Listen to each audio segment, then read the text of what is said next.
Today's guest is the amazing, the unmatched, the awesome Debbie Abergel, Chief Strategy Officer at Nadel. Debbie's journey from part-time finance role to C-suite executive is a true testament of her tenacity, vision, and ability to overcome obstacles. Debbie's leadership has been instrumental in Nadel's 62% revenue growth since her appointment as the Chief Strategy Officer in 2017. This was the first time I've ever met Debbie, but I've heard things over the years, amazing things, and I was completely blown away. I learned so much in this podcast, and I think you will too. You really are what the future of this industry is all about. Um, People coming in, there's so much intelligence that I've seen over the last 10 years enter the space where, when I started 25 years ago, it was a lot different. Mhm. So just the evolution of the talent that's been entering um, has been really great to see. And it's a great place. It's a great place to be. If I had 20 years ahead of me, I would. I mean, I have 20 years of motivation in me. I don't have Mhm. 20 years of where um, of intensity to do the work that I did for the past 25 years in me. If that Well, that's makes sense. perfect. That's a great segue. So I would just love to hear about your story. First of all, how do you find yourself in this industry? I find like when I'm talking to people who are in the promo industry, it's always these interesting stories of how everyone landed here. So I'd love to hear your story. Yeah, so I basically I got into Nadel by accident. I was um I was in healthcare. I always worked for corporate America, never wanted to work for a small company. That was my background. My family that we, came from families of entrepreneurs that had their own businesses and saw the challenges. And I was really intrigued with corporate America. So I'd worked like for Transamerica, I'd worked for Prudential, and I was going through a divorce and I wanted to take it easy, go through the divorce, and then decide my next move. So I was like 32, 30, early 30s. And, you know, uh, had this intense job, sent out resumes, and had driven by the Nadel building for years. It was not too far from where I lived. And I just out of curiosity, I sent my resume in. And, I went in for an interview and just something about it. There was a little dysfunction, chaos, just kind of reminded me maybe of my youth and, that startup feeling that, I kind of was used to that struggle of running a business. And it was a part-time position. I came in, I was like, okay, you know what? I'm going to get through my divorce, do a year here and move on. So I came in and it was not a full-time job. And I always feel like it kind of saved me because it was so interesting. And my big business training, I was able to apply here because the industry was just so behind. Like, even like with product and marketing and but there was passion. There was passion in this space that I had not seen in years anywhere else I'd been. How Um, big was Nadel at this time? Just so I can give They were context. we were under 50. Hmm. We were always kind of struggling. I mean, they had been around for a long time. At that point, we had just hit our 50th year. Um, and there was a lot of pride in the business. Um, there wasn't a lot of process. There was just a passion, and you basically have a startup, and I feel like passion can take you so far. Do you know what I mean? There's just like this, I don't know, there was just this passion that really spoke to me. And then we put up at that time the first online store. So this was in 1999. It's been documented by PPAI, and it was for Toshiba, and I was able to do that. So I mean, I you know, would sit here till midnight. I learned what the beta testing was, and so we put on Debbie, this. just a quick question. How did you go from just joining as a part-time capacity to launching the first ever company store in the industry? How does that transition happen? So you know what happened? I was sitting in finance. I was actually in finance in accounts receivables, um, and I would just watch everything that was going on. And I was getting towards my year that I was going to leave, and a position came up, and and I I kind of applied for it. It was a really kind of crazy story. I didn't get it, but Craig Nadel came to me when he heard that I wanted another position, and he said to me, "The next thing that comes in is yours." So one day, like close to the 1 year, they we get this contract for this online store with Toshiba. The CFO didn't want to do it. The salesperson wanted to do it. It was just crazy. And I got offered to launch it. And no, and this was like literally 19, like early 2000. I mean, I think it was just Amazon and Gap.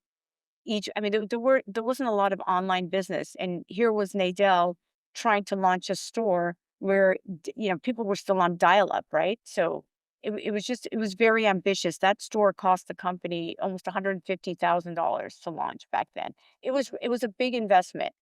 And so that's how it happened. And I remember our CFO would walk by me and he would tell me it would fail. Every day he would tell me it would fail. And so I had this amazing developer, this company that we outsource with, and he kind of just took me under his wing and taught me everything. In he had been in tech for years. He built the site. Um, and so, yeah, so that's how it started. But, we go live and it's like you open it and people weren't coming, right? So we have these 750 dealers across the US. And so for the first couple of years, they faxed in their orders. So yeah, I mean, a lot of them, like in the, Midwest, they couldn't dial up. And it was like, I needed business. So I would call them and I would just like fax it and then I would enter it into the system. Wow. That's what it was like, but it was really kind of, and I was, like, in my own little bubble. I had these Toshiba dealers, and had a young daughter, a baby, she was 2, and I took home every single counselor magazine I would take it for reading material. I would take those bins, those mail bins, and I would take them home, and then I would read about the industry, and there were all these people that like the Geigers and, all these great companies, and it was and then Marty Nadel, and Jack Nadel. Marty, I would sit with him like every day, and he would tell me stories about the industry and his dream of getting to 100 million. It was just beautiful. It was really nice. It was just simple people. It was just a bunch of this industry was just made up of really, like, I would say, very, people, everybody like fell into it, right? Like you'd hear all these great stories of how they got into it, and they were just these salesmen, right? They were. Can't you came into the industry coming from a corporate world. I'm just trying to put you into get into your mindset into a corporate world, which is very different than the hectic craziness of a startup. And you came in, you fell in love with the passion, and that probably gave you even some confidence, I would assume, to take a leadership role. You came in as like a part-time thing to be like, I want to take this leadership role. It I don't know, for me, it was like, I would do something really small and basic, and I would get all these pats on the back. So it was just like seeing, um it was just an industry made of sales, right? There were salespeople and suppliers. There wasn't a lot of sophistication back then. Halo, right? Halo went out and they were buying all these distributors. To me, it's kind of looking at the look at Europe, kind of like what's happening in Europe, right? You look at the lack of sophistication. It's an easy industry to get into. There were all these mom and pop operations, and there was a lack of sophistication, of process, right? Of really, I mean, people just sold locally, right? And, I, coming from Prudential, we would have these huge town halls. We knew what the internet was going to do, and they didn't know that here. And it was like you could see that the world was gonna open up, and there was so much fear. That was something that I saw in the industry, like reading those magazines, the counselors through the years. I really saw, I don't know, you're making me think back. I really kind of saw, a lot of fear, everything, hide everything. Don't let, we don't want to know the factory, we this, that. It was just, and it was very local, like people sold locally, right? So you had an office and you sold locally. And I hate using the word disruption, but that at that time, well, I don't know, there's always times that you see change coming. Um, so I did the store, and about the position I always wanted was the vendor relations position. There was a woman here that held that position. She reminded me of Devil Wears Prada. I think of, and she just, Jack Nadel was a visionary, and he recruited this woman that ran buying for the Federated Group. And so she ran sourcing for Nadel. And she just was kind of, she kind of looked down at promo. So we had a lot of people within the company at, pretty high levels. Like even our art director, what came from BBDO. And he just like, I mean, he would do amazing creative. But he would like always talk about promo like it was ugly. So when I entered, promo was not what it is, what we're seeing today. And that's the excitement. And I remember Marty even telling me stories um, of, when he would go out to sell. And and I think this is interesting. When you would look at a corporate spend, promo was below Yellow Pages. So that's how it was viewed. It was the last thing that anyone did. And it was the low person on the totem pole that would buy it.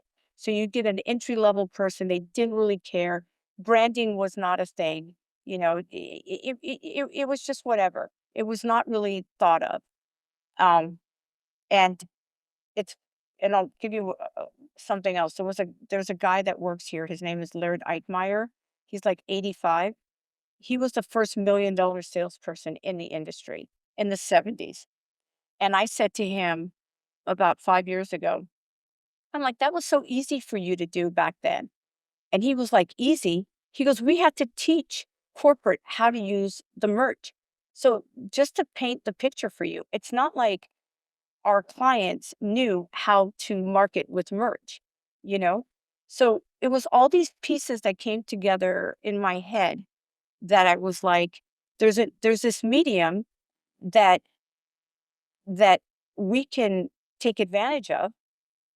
We have all these salespeople. There's not any real direction. There's this big fear, We're so scared about selling it. We think it's gonna go away. We think that Alibaba, it's all of these things.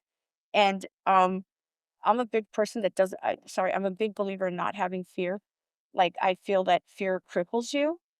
And I just started to have these thoughts of where can we go as a company? We've been around for 50 years, and I would start speaking to Craig with, I wanted to get to 100 million by the time I was 50. That was my goal. And if we couldn't take 50 years of experience and get us to 100 million, and with everything this Nadel had been in manufacturing, we were global. There was so much that we had done, and I was like, if we can't take that and position it with clients and become an agency, like I hate the fact that we're called distributors.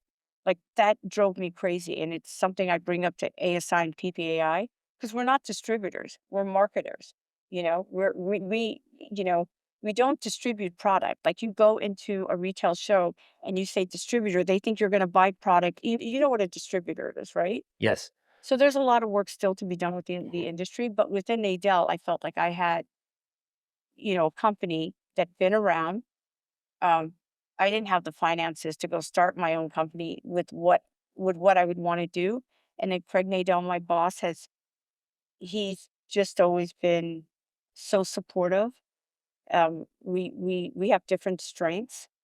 Um, and so, he would always tell me it's not how much it's how much you keep. His big thing was it doesn't matter how much you bill, it's how much you're keeping. And he would say this whole thing. I'm like, well, we're gonna do it all.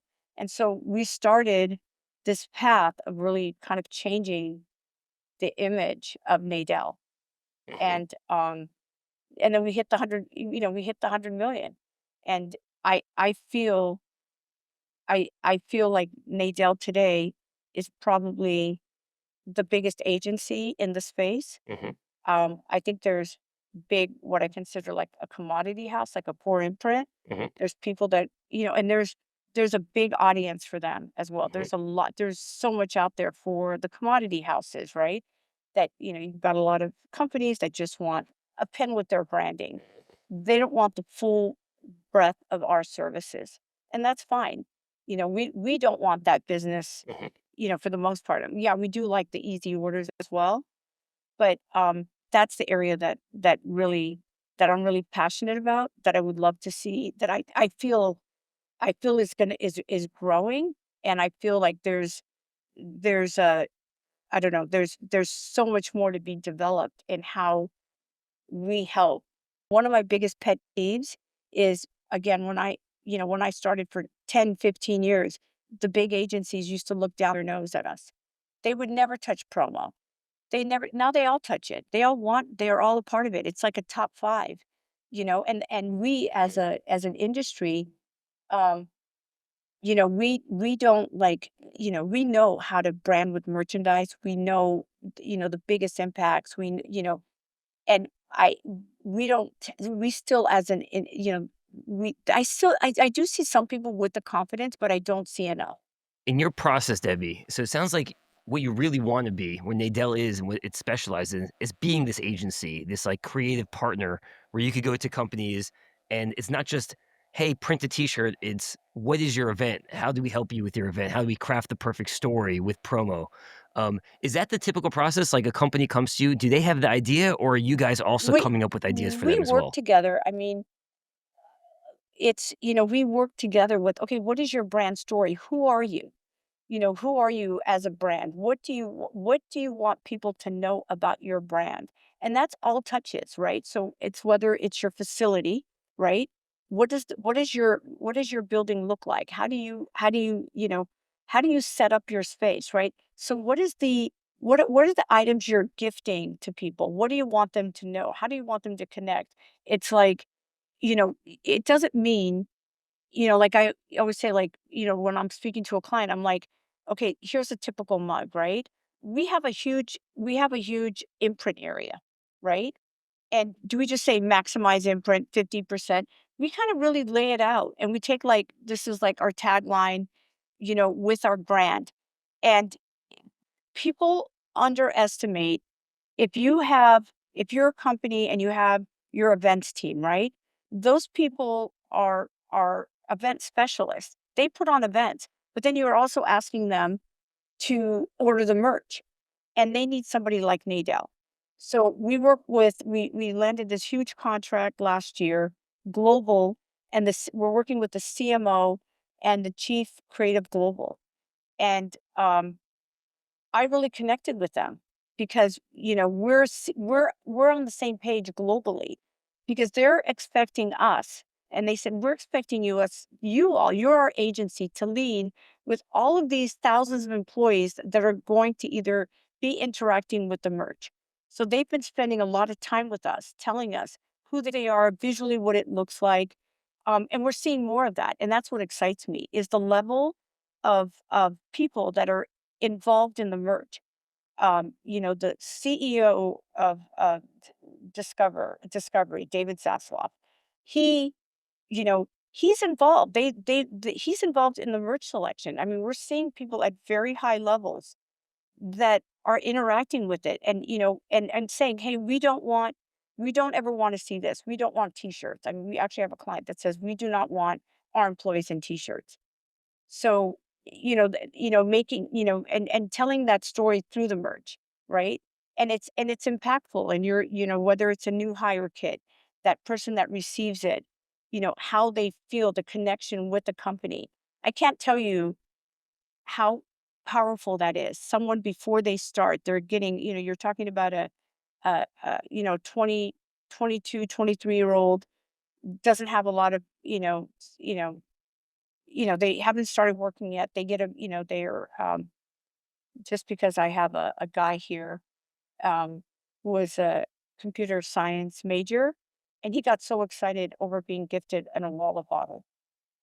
I mean, really excited. I mean, you know what I mean? It's just, and it It makes an impact. The swag does make it. I've seen it from my own employees. I was swag.com. We had to go above and beyond with the swag we gave for our new hires, and it really it changes it makes people start on the right foot. That's what I say also. It's like they're coming into the company, they feel like they're part of a team.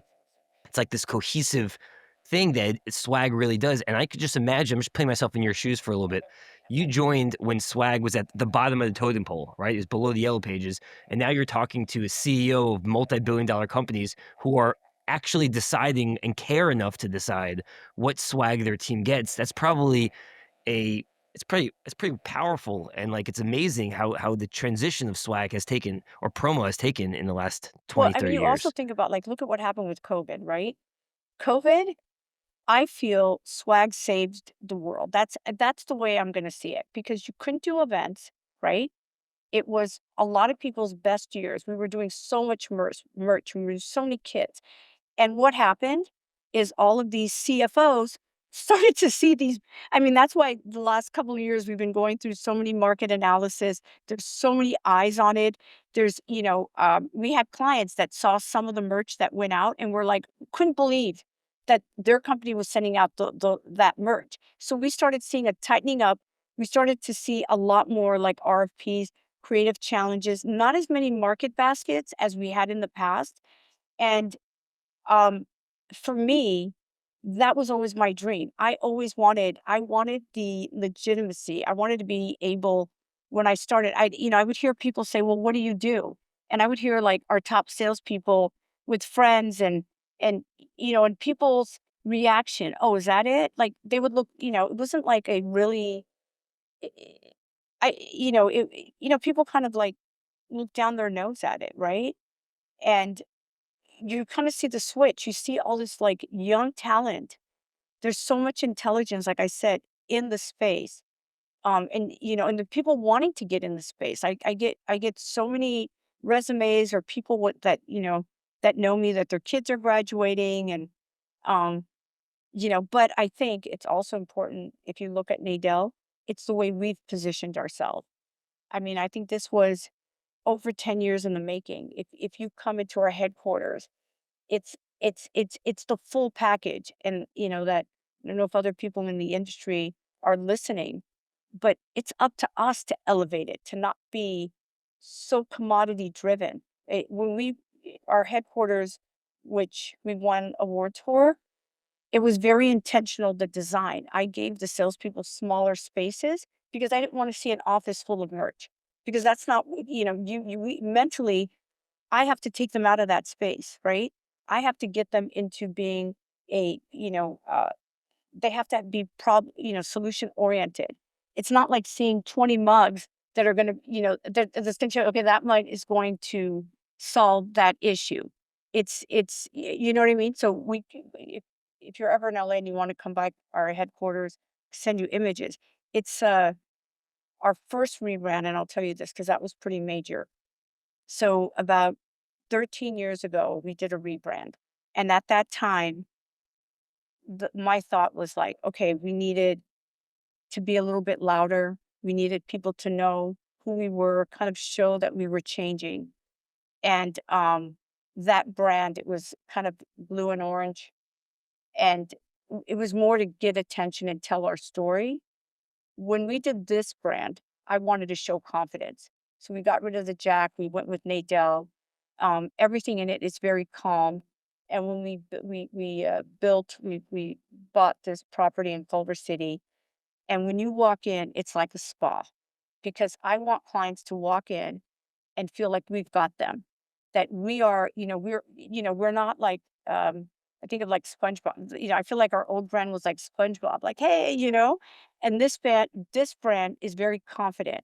And when we speak to someone, we speak to them with confidence, and we want them to give us, those seven-figure, annual spend budgets, and trust us in execution, because this is where the ideation happens. This is the way we're going to market, and it's a quiet confidence, which is what we want our clients to see. And even our suppliers, they come through here, and we want them to see that as well. And our audience is so much bigger than just clients, right? It's our vendors. How do they see us? And how are we taking their product and positioning it? So I love your brand. When I was joining the industry in 2016, it was Jack Nadel. Yeah, Was it not Jack Nadel? yeah. Yeah, when I was, like, trying to research the industry and obviously Jack Nadel came up and, and then I was like, There's so much competition. I just feel like I don't wanna copy anybody." That was kinda my initial feeling, like, there's so many people doing so many different things, and I was like, "Let me just build it how I wanted to build it from what I wanted to go for," and what I wanted to go for was very much, frictionless, not what you guys do. You guys take a creative approach, talk to the clients, work with the clients, build a story. It's more agency. The swag.com idea was very much transactional, but premium transactional. So, like, the really high quality. We brought brands into the industry that were never in promo. Like Baboon to the Moon backpacks, really cool backpacks, $200 bags that weren't traditionally promo, and we got them on an e-commerce site. That was at least my vision for it. And then when I was talking to Rob Spector and he mentioned that I should speak to you, I was like, okay, let me look up Jack Nadel, and I kept changing it to Nadel. And I think your brand is amazing. First of all, I think it's really beautiful. It does give, and I was thinking this, it gives this sense of confidence. And if you're going after these big clients, you want them to feel like the company that is taking control over my brand. I want them to be clearly caring about their brand. So when they come to your site, they're like, oh, me as Facebook, I love my brand. Nadel clearly cares about their brand. They're going to take care of my brand. So I think you guys did an unbelievable job with the I rebrand. and Um, I have to say the same. I mean, I know of swag.com, and I also, I mean, I had checked it out, and you also did a really great job, and it's Thank you. really, I mean, how did you fall into it, if you don't mind my asking? Yeah, yeah. So I was a documentary filmmaker in college, and that was my background. Where But did you grow up? I grew up in Angling, New Jersey. Okay. Yeah, and then I went to Boston University, and I was a film major, and I was I thought I wanted to be a filmmaker. And my film won the Vail Film Festival when I was 19 years Wow. old. And I remember I'm on the top of the mountain in Vail, Colorado, and there's all these big actors and celebrities, and we just won this big award. I'm like feeling pretty good about myself. But the next morning, I asked myself two questions. I remember it so clearly. Number one, do I love what I'm doing? And number two, am I that good at it? And there was this weird, and both answers were no in my head. There was other films, even though we won, there was other films at the festival that blew me away. And I was like, maybe maybe I just don't have it. Like, I don't know. There's something I saw somebody else do it. I'm like, and you have to be really confident in yourself as a filmmaker because half of you become big and half of you, 90% don't make it. And I didn't want that struggling lifestyle, especially if I didn't have the passion for it. So I started a business. I had no knowledge about entrepreneurship. And I started a company called Tees and Tats, horrible name, but it was a tattoo apparel t-shirt company. And not because I knew or cared about apparel, but I wanted to learn what I was good at, what I was bad at, and build a business. And this is pre-Shopify days. And long story short, I ultimately met this guy, Elliot Pizer. And you might know Elliot Pizer. He's the president of Pizer Sportswear, a weatherproof garment company, Yeah, MV yeah, yeah. Sport. And I started a division under MV Sport, and I fell in love with the promo industry when I was 22 years old. Did it for a couple of years. Fast forward, spent 10 years outside of the promo world. I sold a company to a publicly traded company. Did a couple of different things when I was in my early mid 20s, but I always honestly, I followed the ASI Counselor magazine. I was, like, obsessed with promo even though I wasn't in the promo world for those 10-year period which I was out of it. And when I was 30 years old, I thought, "Why don't I just start my own version of what I think is needed in the promo world?" And that was it. So I started it when I was 30. I'm 39 now, so I've been doing it for 9 years. I'm having a mindset of what do I do now? It's like a weird feeling to be so in it, and starting and the hustle and imagine like all the stuff that you experienced and went through to now be at the starting point again. And I'm trying to, for myself, literally speak to people like you and try to learn like and get inspired That's again. so That's really Th that's so great. And it was, so it's so funny because my nephew Mhm. he went to SC Film School, and Amazing. then he worked at CAA, and he worked for a big agent, and, she told him, "Stay with her for 2 years, and she'll get him any job." She was like, Cameron, the guy that did Titanic, James Cameron, she was like she had all the big directors. So he didn't wanna be an agent, and so he went to go work. She got connected him with, Indiana production. So he went to Italy, and it was a company that did the Will Smith films, and he did VW, and it was kinda the VW campaign, and he did Playing for Keeps, and then he kept, like, looking at this industry, so he'd always come and, ask me about it, and, he was here a few times, and then he was getting kind of, disillusioned a bit. He had a m the movie they were up for a Golden Globe and everything, and so he, it was funny how he kept looking at what I was doing, but then he ended up like, his college roommate was this comic. I don't know if you've heard of Andrew Schultz. Of course, So yes, of he went course. him and Andrew connected back up. He started managing Andrew, and he's kind of like Mhm, Andrew's, like, blowing up, so, like, for the last 5 years, mhm. he's been taking him everywhere. But it was so funny Amazing. because he could have been you. Like, he literally Yeah, because he also introduced me to the Bamco, but back when he was at SC, he met them, and there was all these young people that he was connecting with that he knew that had entered this space. And that to me, I was like, "Okay," that was kind of what was giving me the kind of the sense of things were changing because I had all these like nieces and nephews and I would have these conversations and I was like, okay, they're looking, and I don't know if you know Sterling and Aaron from Pop Promos. I did, I met Sterling. Yeah, I did, very nice Yeah, so guy. it's just kind of like um it just there's to me there's so much in this space. Like literally I think that I feel like there's so much more to be had in this area. And maybe because I'm just so deep into it, like, I don't know what you or someone could do, but I feel like we haven't even I feel like we're not even where this industry can be.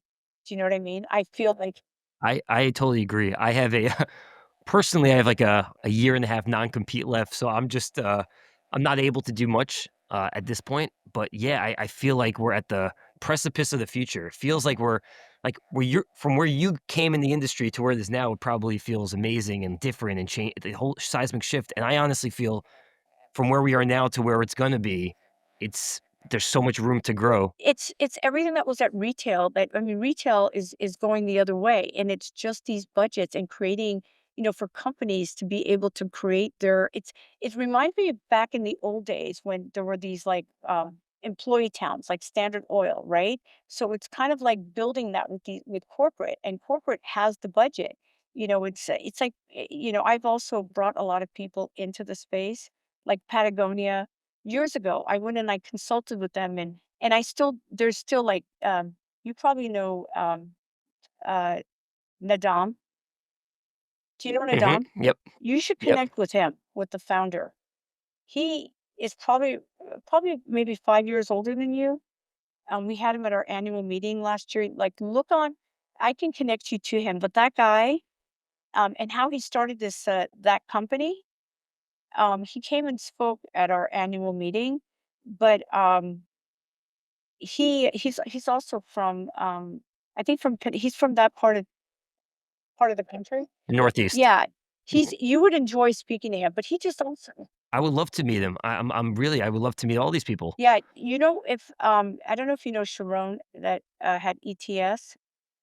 Yeah, Sharon was actually an investor of Okay, Swag. so Sharon is not I don't think he's done yet. I mean, Oh, I don't think he's done either. No, we talk. yeah, We're I'm friends. just interested to see, again, if I had, um like, I see it, like, I can see it in my head, but I literally, like, I didn't feel my 40s, like, I I I do feel like, I turned 60 this year, I have a daughter, I just became a grandmother, Wow, mazel thanks, tov. and I have a Congratulations. husband, I didn't have I was single, so I got married about in 2019.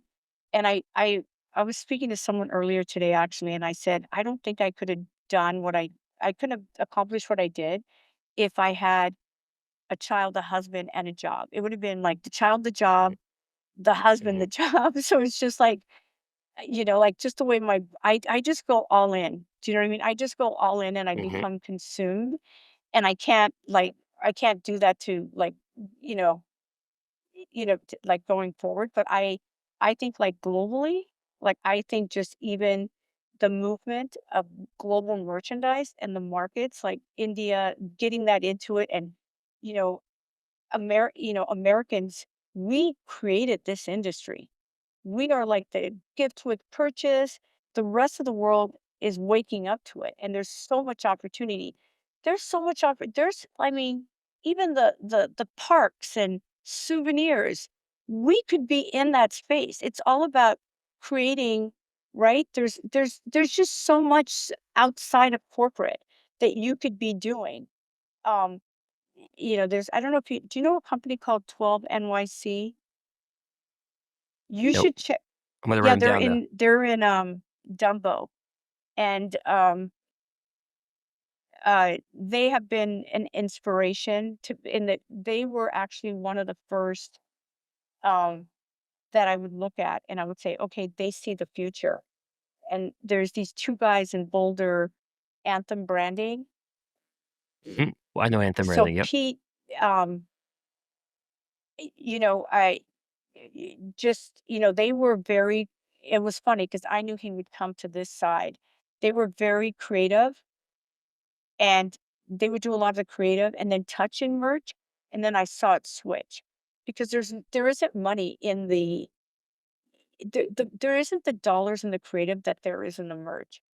But even their vision, the way the way that they would position brand, and that's just it. No one is positioning it, I think, in a global. I still don't think it's being, people are watching the 4 imprint ads. And it's fine. It's fine, like, custom made foreign print. There is a real need for that type of merch. But then there's this whole other, you know, billions of dollars that agencies, that I think agencies, and no one is positioning it. No one is really telling that story, and we're just one company, right? We did a little over 200 in sales last year. Um, so it's just really growing that, and I think there's so much opportunity there. Debbie, I totally agree with you. And thinking about overseas, and I have a lot of friends in London, and we have designers, and they're like, I wish we get the swag that you guys have in the US over here. They just don't have it over there. The quality is not there. It's not. So I definitely think there's an opportunity. And obviously, with AI, I'm sure that will be a big part moving forward and how people are going to interact with AI and how AI will help. Um, but I don't want to take so much of your time. I want to say one thing. First, how you speak about the younger generation, I admire because it really takes a person who's been there, who's a leader. You're clearly a leader in this industry, and it's not just that you're just relaxing and saying, "Yeah, we've accomplished this. We've grown to 200 million." It seems like, from what I'm getting from you as a person, it seems like you're always looking to how to get better and how to grow and be open minded for feedback and for knowledge. And like, I aspire to be that way as well because you could get kind of in your own head of like, "Oh, I know they're all the right answers," but it's really healthy, and it's, in my opinion, the right thing to do to be open-minded and to remove ego completely. Yeah, thank you. That's so kind. So you excite me because I love the fact of what you're doing and what you're thinking. And I love what we do. Like I feel, and I'll tell you this quick story. My first job, I worked for Phillips Petroleum, one of my first jobs out of college, and somebody sent me um, a ruler, a little magnifying. This is years ago, right? Like 35 years ago. And the fact that they sent me this ruler with a note telling me thank you, I had helped them on a project. And back then you had your little you had your pencil cup, you had a little ruler, you had a pen, you had a bunch of stuff in there. And it was a magnifying acrylic, it was really cute. And I loved it. I kept it and I loved it. And I felt so recognized. And I feel, and that's what, and when I came into the space and I saw what we do, that we are touching people. We are, validating their existence. We're welcoming them. We can't, there's so much coming at us. Time is so limited. And I think that what we do is so precious. I feel this and I feel like done at the right level. I sometimes say this to people, it's like we're unicorns, right? And that's my passion is really it's recognition and it's making, I was in healthcare before and I was dealing with it was just not a great, like the healthcare they literally like you have people that need transplants and they care about the insurance. And then here you have this industry where I feel like we're do-gooders. Like companies literally say, hey, we want to do this. We want to recognize an employee. We want to welcome an employee. We want to thank a client. You know what I mean? We want people to look at what we have. We want them to know us. And I just think it's a beautiful thing. And I would love to see you and your generation see what you could do as far as sustainability, delivering quality, the product so that people are getting things like they used to. In the 60s, what were the giveaways? You'd go into a bank and you would get a set of knives that people would use in their home. And do you always need the big branding? No. Maybe it could just be a note, a touch, a belly band, like there's other ways to deliver it. So I think it's in a way, um, I would love I would love for people not to forget why we're here. It's for the recognition, right? It's for the connection and to take it somewhere. I think the world like I said, we saved COVID. I say I not we saved COVID. We saved the world during COVID because we sent packages home and we brought that connection. So that would be it. Debbie, Sounds I, that's I what it. fully agree, and I feel the same way. And great to meet you. And thank you so much for joining me today.